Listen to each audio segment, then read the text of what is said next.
Good morning, everyone, and welcome to our weekly press conference here at Louisville Metro Hall.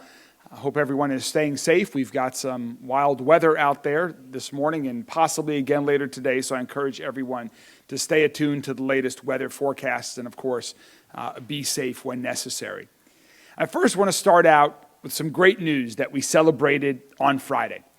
On Friday, we celebrated more than $616 million that were in the final budget bills that came out of the Kentucky General Assembly to invest right here in Louisville. This historic bipartisan supported funding was made available through House Bills 1 and House Bill 6. We'll have more details soon in a much larger press conference with members of the General Assembly from around the state, with the Louisville delegation, as they were instrumental in making this happen, in making these transformative investments happen right here in Louisville. For months, my administration and I have been in many conversations with folks in the General Assembly, and we've talked about crucial investments that could help move Louisville in the new direction that we all want. And together, working together, having many conversations, we have now delivered results. Results that will make Louisville a safer, stronger, and healthier city for everyone to call home. And this investment is a huge vote of confidence in our city today and in our city of tomorrow. We are going to truly make Louisville a safer, stronger, and healthier city as a result of these investments that move us in a new direction. It's also a new direction for the way of getting things done, that show by working together in a bipartisan fashion, we can truly make historic things happen. And we can really focus on the people we all care about most, and that's the people that we serve in our communities. You see, I believe that for members of the General Assembly and for all public servants, whether you're from a city, a small town, a rural area, whether you're a Democrat, a Republican, an independent, we all want the same thing for our constituents. We all want everyone's kids to get a great education. We all want everyone to have a safe and affordable place to live. We all want everyone to feel safe regardless of where they're walking, where they're going. We want great things for our community. We want jobs that are close to home, and we want improved infrastructure. All of those things are what we all want together. So when we focus on these common goals, and when we talk through solutions, we can truly achieve historic things. And thanks to the General Assembly, that's exactly what just happened. I am so grateful to the leadership of the Kentucky House and Kentucky Senate, to President Robert Stivers, House Speaker David Osborne, Senator Julie Rocky Adams, Senator Gerald Neal, Representative Jason Nemes, the entire Jefferson County delegation, and every member of the General Assembly who helped make this happen. Because of their support, this $616 million, including $413 million in funding for our University of Louisville, and an amazing new over $400,000 investment in Thrive by 5, the new initiative that we just announced a couple of weeks ago that's creating a pathway to make universal pre-K a reality. We are truly going to change this city. I'm thrilled for President Kim Schatzel and everyone who's part of the university community for this tremendous level of funding that will help you move U of L forward, which in turn helps our city and our entire Commonwealth move forward. And I know that the other $200 million of funding is going to truly revitalize our downtown. It's going to improve our parks, our infrastructure, community organization, our cultural arts organizations, all of which are so critical to building a safer, stronger, and healthier city. This is a great foundation for our city. And let me be clear, this work in a bipartisan fashion with the General Assembly is just the beginning. We are just getting started. I am so excited for future sessions as well to continue this historic level of investment in our city. So thanks again to the General Assembly for this level of commitment to Louisville. Next, April is National Fair Housing Month. In commemoration of the National Fair Housing Act, the landmark civil rights law that was signed by President Lyndon Johnson that made discrimination in housing transactions unlawful. Thank you. Thanks for coming up. More than 55 years later, fair housing isn't a guarantee. Neither is safe, healthy, and affordable housing. 2 weeks ago, I announced the release of new middle housing regulations that, if approved, will create more housing options for people across our entire city.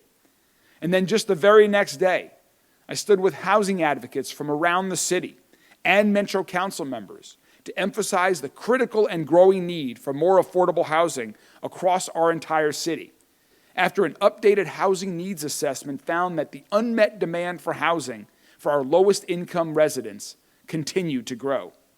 And that same day, we released the final draft of the My Louisville Home Plan, a first-of-a-kind strategy that will help us create and preserve 15,000 affordable housing units across our city in the coming years. We need to make affordable housing more plentiful in every neighborhood in our city, not just in other people's neighborhoods. And part of increasing housing options is recognizing that not just one type of housing works for everyone. Not everyone wants to be a homeowner. Some do, some don't. Some people live in intergenerational households. Some want to use their home as a source of income, living in one part of the property while renting out another part of the property. Some people want to live in apartments. Some people want to live in single-family homes. Some people want to live in duplexes or condos. The list goes on and on and on. And we here in Louisville need to provide all of those types of housing, and we need to make housing more accessible and affordable for everyone. And so one way that we're growing our housing diversity is through accessory dwelling units, or ADUs as they're commonly referred to. In June of 2021, the Louisville Metro Council approved amendments to our land development code to allow ADUs in most areas of the city as long as they meet certain requirements. This change has cut down on the timeline and cost for property owners who want to build an ADU on their own lot. And since that change, Louisville Metro's Office of Planning has received 105 applications for new ADUs and approved 70 of those. Prior to this change, fewer than 4 applications a year were submitted. So we are starting to see positive progress towards this goal. But we didn't stop there. We were very fortunate enough to get a grant from the AARP. Thank you very much. The Office of Planning, with that grant, our Office of Planning launched an ADU design competition with the goal of purchasing 3 pre-reviewed plans and making those design plans free to use to anyone seeking to build an ADU on their property. So now, property owners who use the publicly accessible plans will not have to hire design professionals, and this will save people an estimated $3,000 to $5,000, people who want to build an accessory dwelling unit on their property. And today, I'm excited to announce that we have chosen the 3 winners of this design competition. And they are now available to anyone who wants to use them, accessible right on our website, louisvilleky.gov. I want to recognize the people who designed these 3 great plans. First, Dave Mayo. Dave is the owner of Studio Mayo Architecture and Construction. Next, Matilda Barth, who's an architectural designer at Studio Cohab. You heard from Matilda not too long ago as part of one of those great steps forward towards our goal of more accessible and affordable housing. And third, Dana Tinsley. Dana is a plan reviewer with Louisville Metro's Department of Codes and Regulations. Congratulations to the 3 of you for your work. We really appreciate your design efforts, and we're so excited that your work is now available for people across our city to turn into reality. Let's give them a round of applause for their great work. These designs will make it easier for Louisvillians to create accessory dwelling units that they can rent to another family member or to house an elderly family member, allowing them to age in place with the support of their loved ones. We want to make it possible for people to find housing that fits their needs, regardless of what their needs and budgets are. And making it easier for people to build ADUs is one way we are doing it. Again, we are so fortunate to the support from AARP for helping to support this design competition. So I want to thank and welcome Tahisha Rollins with the AARP of Kentucky, who helped make this happen. Tahisha, will you please join us and say a few words? Good morning. My name is Tahisha Rollins, and I'm the Senior Associate State Director with AARP here in Kentucky. I am proud to congratulate the winners of the ADU Design Contest. This is an exciting next step in Louisville's commitment to making housing choice available to Louisvillians throughout our community. We're thrilled Metro's Office of Planning and Design chose to apply for an AARP Community Challenge grant last year. AARP is dedicated to providing financial support to local nonprofit and government organizations through these grants. The Community Challenge grants fund quick action projects that help communities become more livable by improving public spaces, transportation, housing, and more. Since 2017, AARP has invested $16.4 million nationwide, with over $300,000 awarded to Kentucky, including nearly $115,000 right here in Louisville. These grants help fund part of the improvements to the crossing at 9th Street and Muhammad Ali Avenue, the fitness centers in local parks, and most recently to improve walkability in Preston Lot Crossing Gardens, just to name a few. Supporting the passage of ADUs in 2021 and the ADU Design Contest last year is in line with the creative spirit we want to encourage. The contestants were asked to consider universal design within the home, exterior design and compatibility with the neighborhood, sustainability, and efficiency. Congratulations to all the winners who've done just that. We hope that by having free of charge, pre-approved plans, this will help homeowners build accessory dwelling units quicker and at a more economically feasible rate. Every little bit helps, and having not one but 3 designs to choose from should be extremely helpful. All of this just in time for Fair Housing Month. Finally, I want to thank the staff at Planning and Design for their creativity with this idea, and to the architects and urban designers who participated. I also want to thank Mayor Greenberg for his support. This is truly a win-win for our city. For more information about AARP's housing work in Louisville, visit us online at aarp.org/LouHousing. Thanks again.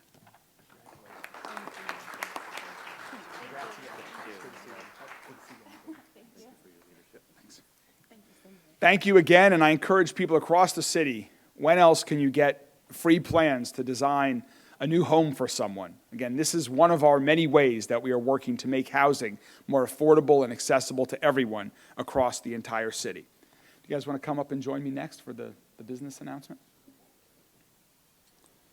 Hey, I'm just going to come on up.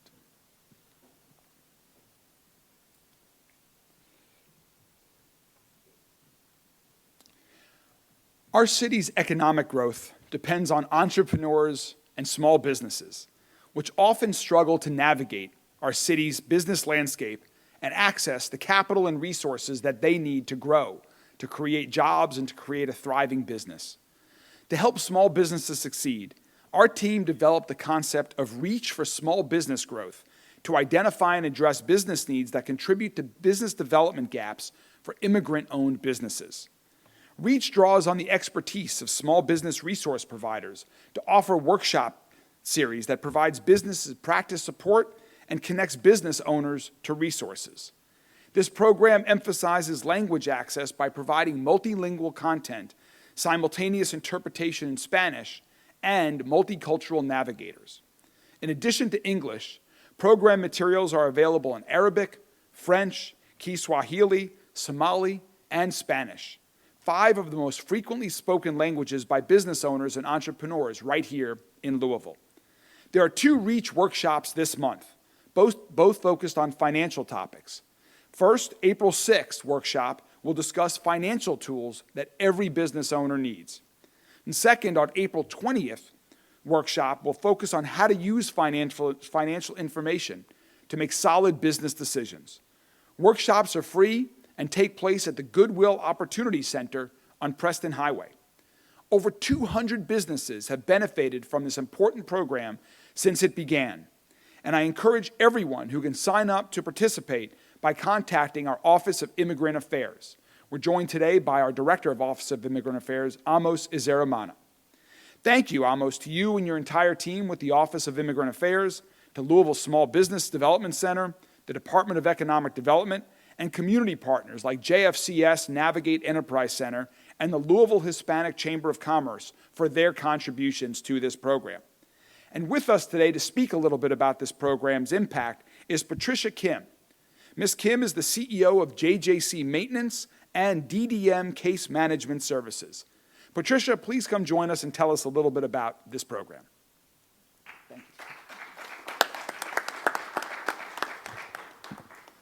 Thank you. Thank you so much for inviting us here, and I'm really honored to be here as well.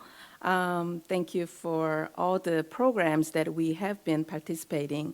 As an immigrant background, I came to United States about 43 years ago, and then if I knew my city, Louisville, has all these opportunities available, it would be really benefiting more. And I'm standing here because I want to motivate other international communities to participate. As a JJC Maintenance, the CEO and the owner of DDM Mental Behavioral Services, I have went out to reach program, and which I want to thank Emily, Brandon, and then also the Immigrant Affairs, Amos and Vivian. I really have gained so much knowledge, and then also I have so much connections. These days, the main issue is finding the good labor forces. And then my JJC Maintenance so far have about 400 employees, and we are keep gaining, and I'm looking for maybe another 230 additional soon. So I'm very excited, but also same time, our DDM services, we are providing mental health issues for international communities. And last Friday, I have received email from the GE, and they want to have a connection with the DDM for mental health services for AAPI. And I truly want to thank so much for everybody, that including our mayor and our city government, and this made me as Louisville as my home. Thank you. Thank you, Patricia. Thank you, Patricia, and thank you everyone else for helping to make this REACH program a reality. Encourage people, if you know someone who you think can benefit the program, to please let them know about it.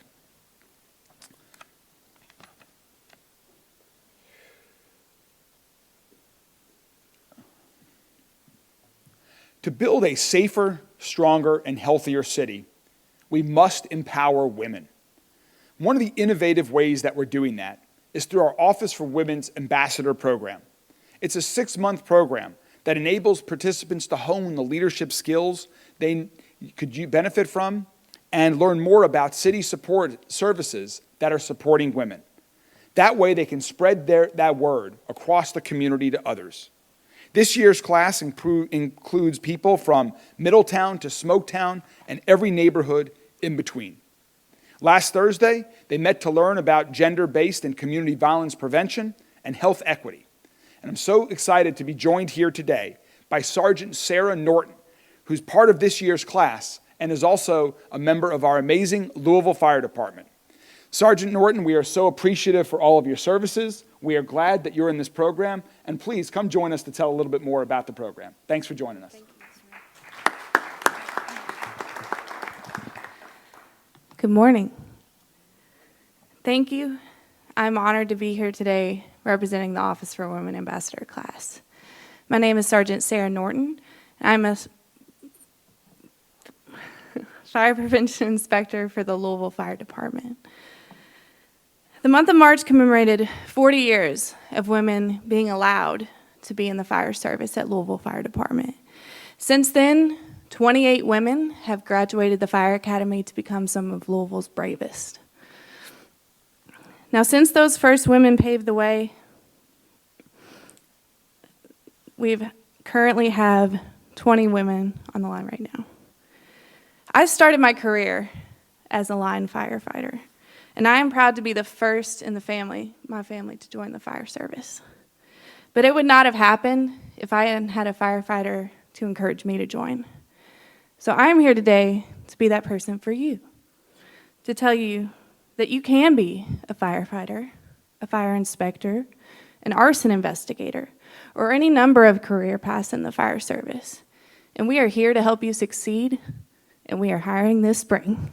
Come join us. The Office for Women Ambassadors raised the status of women and gender diverse individuals by advancing gender equity. The incredible women that I've met through the Louisville Fire Department and the Office for Women Ambassadors have a heart for service and a passion for this city and making it a better place. And we thank the mayor and appreciate his support and his team's support in this endeavor. You know, it takes the people of this city coming together to lift each other up, celebrate our differences, and share our resources to grow this city into a place that we love and continue to love. Thank you.